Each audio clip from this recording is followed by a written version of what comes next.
want to talk about a front squat.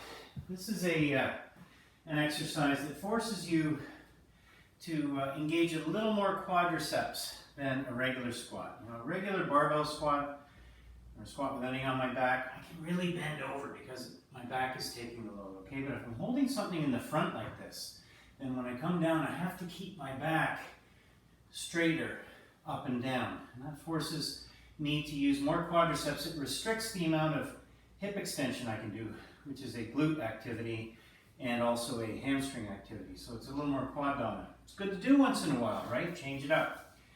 So let's go over proper form of a front squat first.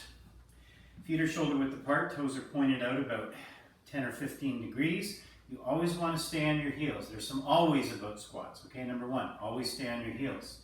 Number two, when you squat, your knees and your hips always bend together and they straighten together, okay? It's not like you bend here first and then go down, or the knees go and then you bend at the hips. It's everything bends at once, straightens at once.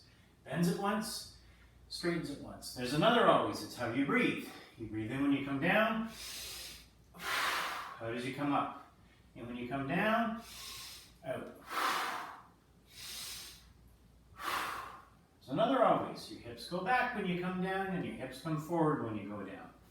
Here's another always. Tight core through the whole range of motion. People tend to loosen their core when they get to the top and then retighten before they go down. I'm going to recommend that you hold a tight core through the full range of motion. Pull your shoulder blades together to straighten your back.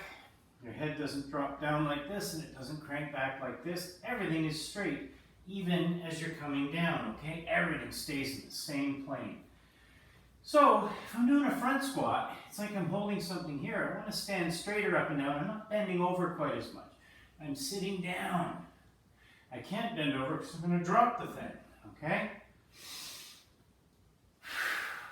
Staying on your heels. Grip the ground with your toes. Really engage. Okay, so you're at home. You don't have any exercise equipment. No big deal. You can use a box.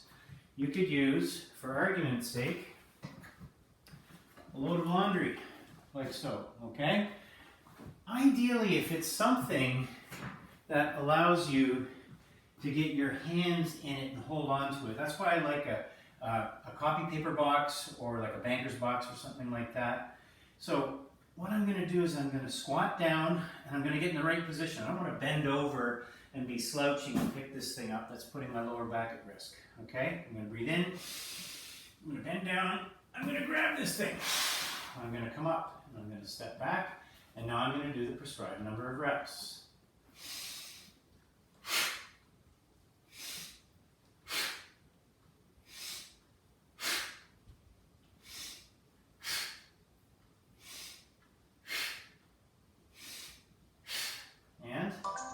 Put it down, and put it down safely.